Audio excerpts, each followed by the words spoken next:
Bueno, para completar o complementar las exposiciones, por cierto, muy completas del diputado Casareto, de la diputada Landricini y lo que acaba de ampliar usted, Presidenta, voy a hacer algunas consideraciones sobre el caso. En primer lugar, me llama la atención que el diputado Tonelli pretenda que este sea el marco en el cual investiguemos el fallo de la Corte, la cautelar de la Corte, que es lo que acaba de pedir, que nos ciñamos al fallo de la Corte. Pero en la primera reunión dijo que los fallos de la Corte no son materia no son susceptibles de este tipo de investigaciones. Y la verdad que tiene razón el diputado Tonelli 1, no el diputado Tonelli 2, porque efectivamente nosotros no vamos a analizar desde el punto de vista estrictamente jurídico el fallo de la cautelar o la cautelar otorgada por la Corte Suprema en el marco de estas actuaciones. Sino lo que vamos a investigar es todo un proceso, una serie de hechos que terminaron en el fallo de la Corte. Ese fallo de la Corte, esa cautelar, que además tiene una serie de inconsistencias jurídicas propias de que se forzaron todos los argumentos para darle la razón a una parte. Ese fallo, decía, es el punto final de un proceso que uno lo puede situar en enero de 2016 con el decreto del presidente Macri, pero otros lo podemos situar, si se quiere, de manera más concreta, en el momento en que aparece la filtración de chats. Pero para eso antes habían pasado una serie de cosas, señora Presidenta. En diciembre del 2020, el gobierno de la Ciudad de Buenos Aires se presenta ante la Corte en dos oportunidades para solicitar la medida cautelar que buscaba suspender los efectos de, primero el decreto del presidente Fernández y después de la 27606, que fueron todos señalados con mucha precisión por el diputado Casareto. Ese día, en ese mes de diciembre, se concreta entonces el planteo judicial del gobierno de la Ciudad de Buenos Aires. 2 años después de eso, sale la cautelar por parte de la Corte Suprema, haciendo lugar al planteo del gobierno de la ciudad con una mínima discrepancia con respecto al porcentaje. Pero en este proceso, Presidenta, por eso digo, hay que ver toda la película y no solamente el fallo como pretende el diputado Tonelli, o seguramente nos van a llevar a la discusión estrictamente jurídica de un fallo que, insisto, también forma parte de la acusación porque también tiene inconsistencias, irregularidades muy notorias. Pero me interesa ver la película y no específicamente la foto del fallo de la cautelar.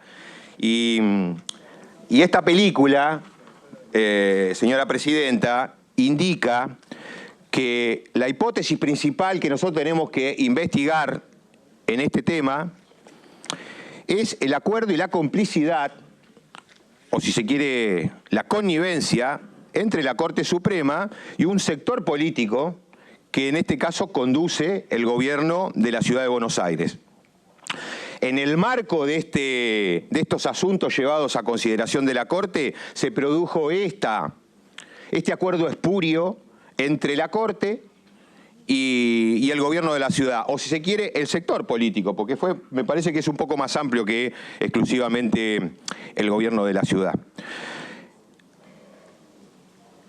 Esa es la hipótesis que tenemos que investigar y no si el fallo que establece la cautelar se ajusta a algunas pautas jurídicas. Que desde ya le digo que no, que tampoco se ajustan a eso. brevemente voy a repasar 2 o 3 cuestiones que tienen que ver con la naturaleza de estos procesos. Y acá hay que señalar que se ve con claridad que la Corte avanzó con una resolución sin tener, o mejor dicho, sabiendo que no estaban las condiciones de procedencia de la medida cautelar solicitada. En particular, el peligro en la demora, que es una de las condiciones de procedencia, pareciera que no fue tal, ¿no? 2 años se tomó la Corte para resolver una cautelar que tiene que ser resuelta en días. 2 años se tomó, entonces la Corte se ve que no había demasiado peligro en la demora. Y la verosimilitud en el derecho, que es otra de las condiciones de procedencia de las medidas cautelares, y la verdad que tampoco se puede hablar de que esto estaba verificado en el caso, porque a través de la cautelar se obliga al Estado Nacional a financiar el traspaso de funciones de seguridad no federal a la Ciudad de Buenos Aires vía coparticipación, cuando ello no es lo que establece el artículo 75, inciso 2, párrafo 5 de la Constitución. Allí se habla de reasignación de recursos, nunca de incremento de coparticipación. Esto obviamente se agrava al resultar de evidencia que la Cava es una de las jurisdicciones más ricas del país. Ya lo han dicho mis colegas que me precedieron. Y cuando el diputado Tonelli habla de que la Corte defiende, o mejor dicho, que nosotros estamos atacando el federalismo de concertación que tanto defiende la Corte, ¿en qué parte del federalismo de concertación que defiende la Corte está el desconocimiento del punto I6 del Consenso Fiscal 2020, firmado por 21 gobernadores y gobernadoras, aprobado por la 27634, donde se reafirmó, en línea con lo que sostiene el artículo 75, inciso 2, párrafo 5 de la Constitución, la reasignación de recursos en el marco de las transferencias de competencias, servicios o funciones previstas en el párrafo 5 del inciso 2 del artículo 75 de la Constitución Nacional no se implementa mediante el esquema de distribución de fondos previsto en la 23.548 y sus normas modificatorias. Allí se especificó que las transferencias no se compensan con porcentaje de coparticipación, sino calculando el costo real de los servicios transferidos, que como vimos no está todavía, pero la Corte le dio. Tampoco se cumplieron con los requisitos normativos que impone taxativamente la 26854, que es la ley que regula las medidas cautelares en donde interviene el Estado Nacional. Artículo 9.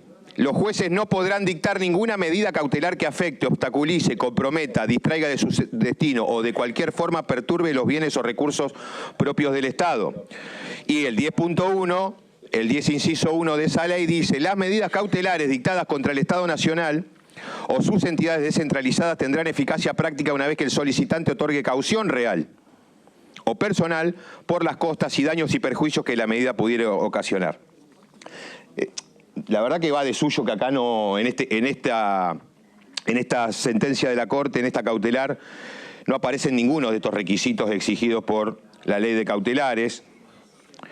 Y entre otras cosas, la verdad que tengo un montón de cosas para decir respecto de este tema, Presidenta, pero no me voy a extender porque tenemos algunas audiencias todavía. Sí quiero decir, Presidenta, recordar, y en línea con lo que usted acaba de señalar, que el presidente de la Nación, en diciembre pasado, ordenó o nos instruyó al bloque de diputados nacionales del Frente de Todos a iniciar el procedimiento de juicio político contra los miembros de la Corte Suprema. ¿Pero en qué momento lo hizo el presidente? ¿Cuando salió la cautelar que estamos discutiendo? No. Lo hizo cuando salió el fallo por el cual el presidente de la Corte se autodesignó presidente del Consejo de la Magistratura y trajo la ley que hacía 16 años que había derogado el Congreso Nacional. No, tampoco. Por eso es caprichoso hablar, como venían hablando hasta hoy, desde la oposición, de que queremos enjuiciar a la Corte Suprema por sus fallos. El presidente no ordenó o no nos instruyó para que iniciáramos este procedimiento cuando salieron las cautelares. El presidente nos instruyó cuando aparecieron los chats entre Marcelo D'Alessandro y Silvio Federico Robles. Es en ese momento en donde queda totalmente expuesta el acuerdo espurio entre la Corte y el gobierno de la ciudad, o el sector político, mejor dicho. El sector político no se termina en el gobierno de la ciudad. Porque también los senadores fueron parte de esto, los senadores del bloque de Juntos por el Cambio, siguieron a pie juntillas las instrucciones de Robles. Ese chat, Presidenta, da cuenta de varias cosas, de una relación absolutamente íntima, personal, de amistad entre Silvio Robles y el beneficiario directo de la sentencia de la Corte, el ministro de Justicia y Seguridad de la Ciudad de Buenos Aires. A él le iban a ir los 150.000, los 148.000 millones de pesos, o no sé ya ni cuánto, que ordenó redireccionar la Corte.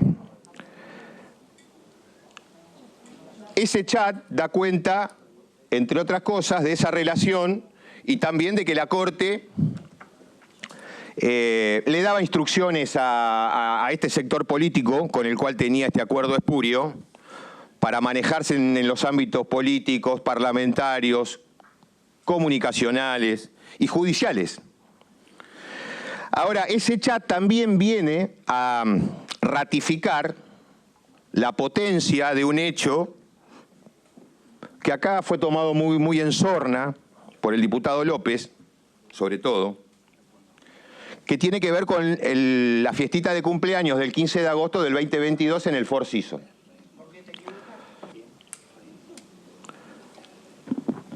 Esa fiestita de cumpleaños, señora Presidenta, de uno de los huemules, cayeron, no sé si de la mano, pero sí cayeron juntitos Silvio Federico Robles y Marcelo D'Alessandro. Esa presencia, que fue pública, fue el motivo de la primera recusación o recusación / pedido de excusación contra el juez Rosati. Es decir, su mano derecha, el jefe de su vocalía,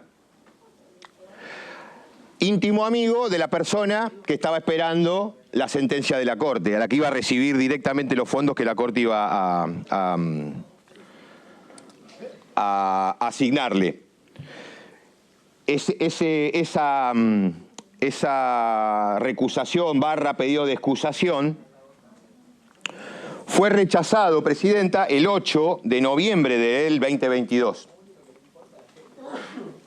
¿Y qué pasó el 9 de noviembre del 2022? Bueno, hay un chat de Silvio Robles en el que le envía a Marcelo D'Alessandro un link del sitio Noticias Argentinas que daba cuenta del rechazo de la recusación por parte de la Corte y del juez Rosati.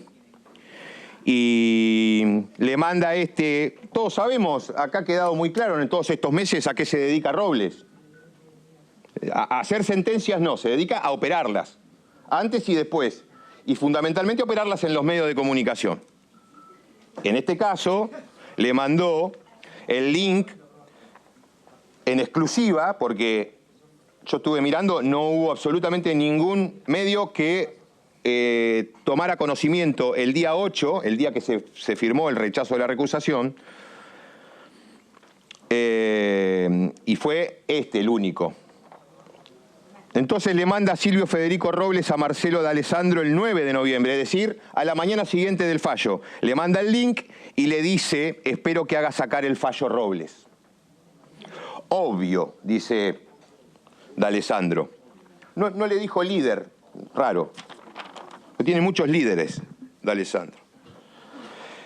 Eso es el 9 de noviembre del 2022.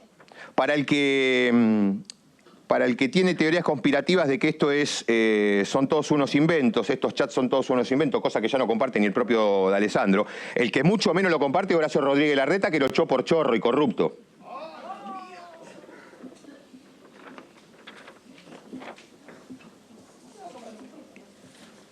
Ese sí que no tenía dudas de que era verdad. Claro, le llevaba los bolsos.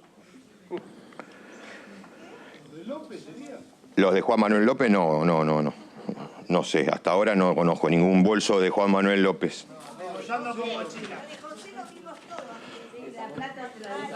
Sí. Y así fue, presidenta, que estos, con el correr de los días, tomamos conocimiento de otra filtración de chats que venía a ratificar toda esta secuencia previa. En la última filtración de chats, siempre hablando solamente de Robles y D'Alessandro, hay otros chats, hay un montón de chats, por ejemplo, Milman. Hay chats que hablan de Milman. O el famoso fiscal Troncoso, que habla con D'Alessandro, en donde está muy claro que entre D'Alessandro y Troncoso le hicieron la cama a Milman, por ejemplo. ¿Dónde está Milman? Por favor, ¿dónde está? Está cancelado, aparentemente. Entonces, estos chats, presidenta, entre Silvio Robles y Marcelo D'Alessandro, que aparecieron con posterioridad, tienen que ser una de las cuestiones principales que nosotros tenemos que definir en esta investigación. Hasta ahora no tenemos ninguna sentencia judicial pasada en autoridad de cosa juzgada que diga que estos chats son ilegítimos, que son fruto, que es prueba ilegal, y mucho menos que son falsos. Es decir, todo indica que son verdaderos y que es verdadera la connivencia entre la Corte y este sector político. Por eso, presidenta, cuando organicemos las audiencias vinculadas a este tema, es fundamental reservarnos un día específico para analizar chats, analizar sentencias judiciales alrededor de los chats, pero fundamentalmente traer a estos dos señores, a Silvio Robles y a Marcelo D'Alessandro. Que en estas condiciones, como bien me acota el diputado Heller, en estas condiciones no estarían facultados para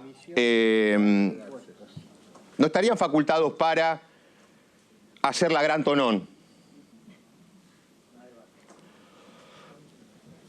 Pero bueno, este es el proceso que nosotros tenemos que iniciar, presidenta. No tenemos que analizar exclusivamente la cautelar. La cautelar es el broche de oro de todo este proceso delictivo espurio que han llevado adelante entre la Corte, el gobierno de Rodríguez Larreta y el grupo político que respalda a Rodríguez Larreta, o el partido, la fuerza política que respalda a Rodríguez Larreta. Eso es lo que tenemos que profundizar, presidenta, y por eso le pido que tenga en cuenta este pedido específico para que una audiencia puntual, la que usted considere más adecuada, la primera, la segunda, no, eso no tengo problemas, pero sí la reservemos específicamente para hablar de los chats de Robles, de D'Alessandro, para que vengan estas dos personas y para que tengamos claro el nivel de connivencia entre la Corte y este sector político, presidenta. Nada más. Muchas gracias, diputado Tailiade.